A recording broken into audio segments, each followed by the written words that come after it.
আসসালামু আলাইকুম, welcome back to Meheris mom kitchen. কেমন আছেন সবাই? আশা করি ভালো আছেন। আল্লাহর অশেষ রহমতে আমিও ভালো আছি।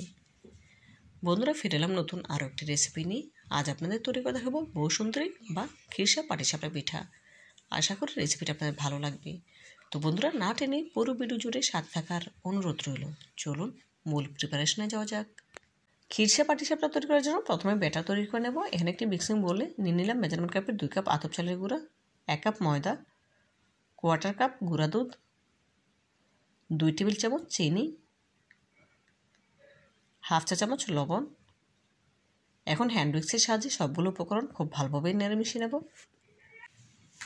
মিশিয়ে নেওয়া হয়ে গেলে এখন অল্প অল্প পানি দিয়ে মসৃণ ব্যাটার তৈরি করে নিতে হবে। দেখুন, এখানে আমি নর্মাল পানি দিয়ে ব্যাটার তৈরি করে নিচ্ছি। একসাথে বেশি পানি দেওয়া যাবে না, এতে করে ব্যাটার অনেক বেশি পাতলা হয়ে যেতে পারে। সেজন্য অল্প অল্প করে কয়েকবারে পানি দিয়ে ব্যাটার তৈরি করে নেব।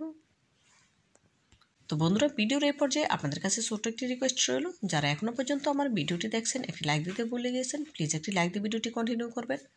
আর যে সকল বন্ধুরা আমার চ্যানেলে নতুন ভিজিট করেছেন, চাইলে চ্যানেলটি সাবস্ক্রাইব করে পাশে থাকা অপশনে ক্লিক করে দিতে পারেন। এতে করে আমি যখনই কোনো নতুন ভিডিও আপলোড করবো সবার আগে আপনার কাছে পৌঁছে যাবে। এই কাজটি যারা অলরেডি করে নিয়েছেন আপনাদেরকে জানাই অসংখ্য ধন্যবাদ।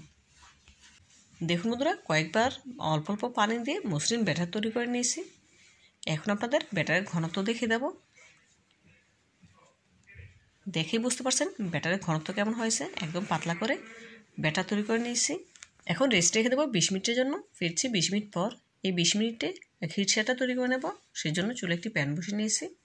দিয়ে দিলাম মেজারমেন্ট কাপের 3 কাপ লিকুইড দুধ, 2 টেবিল চামচ আতপ চালের গুঁড়া, 1 টেবিল চামচ সুজি, হাফ চা চামচ লবণ, হাফ কাপ গুঁড়া দুধ। এখন সবগুলো উপকরণ নেড়ে খুব ভালোভাবে মিশিয়ে নেব।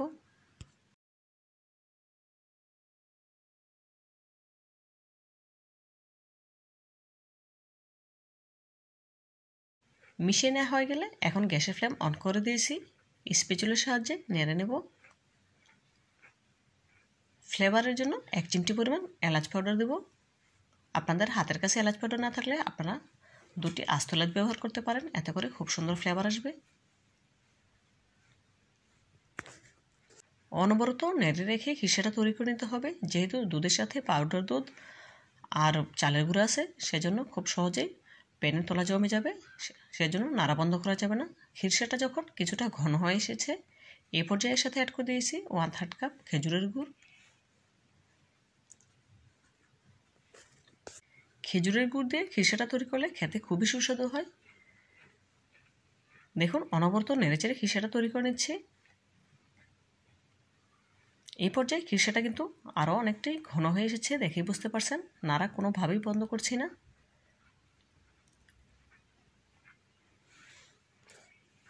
দেখুন বন্ধুরা, এই পর্যায়ে খিরসাটা তৈরি হয়ে গিয়েছে, দেখেই বুঝতে পারছেন অনেকটাই ঘন হয়ে এসেছে। এর থেকে বেশি ঘন করার প্রয়োজন নেই। খিরসাটা যখন ঠান্ডা হবে তখন কিন্তু আরও ঘন হয়ে আসবে। গ্যাসের ফ্লেম অফ করে দিয়েছি। এদিকে পাটিসাপটা পিঠার জন্য যে ব্যাটার আমি আগে থেকে তৈরি করে রেখেছিলাম, 20 মিনিট পর ফিরে এলাম। এই 20 মিনিটে পাটিসাপটা পিঠার জন্য ব্যাটার পারফেক্টভাবে সেট হয়ে গিয়েছে। এখন এখান থেকে সামান্য একটু ব্যাটার নিয়ে ফুড কালার অ্যাড করব। যেহেতু বসুন্ধরী পিঠা তৈরি করব, সেজন্য পিঠাকে না সাজালেই না। সামান্য একটু ফুড কালার অ্যাড করে দিয়েছি। এখানে আমি অরেঞ্জ ফুড কালার অ্যাড করেছি। দেখুন, নেড়ে মিশিয়ে নিয়েছি। এখন পানির বোতলে ব্যাটার ঢেলে নিয়েছি।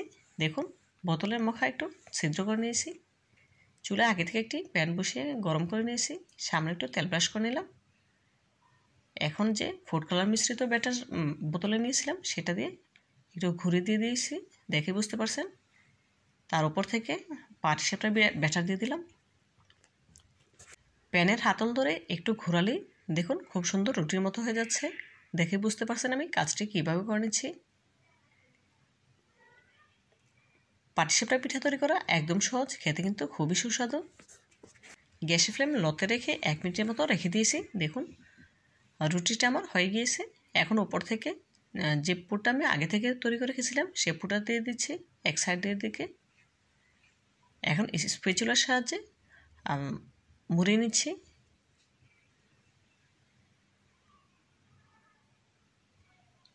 দেখুন খুব সহজেই পিঠা তৈরি হয়ে গেল।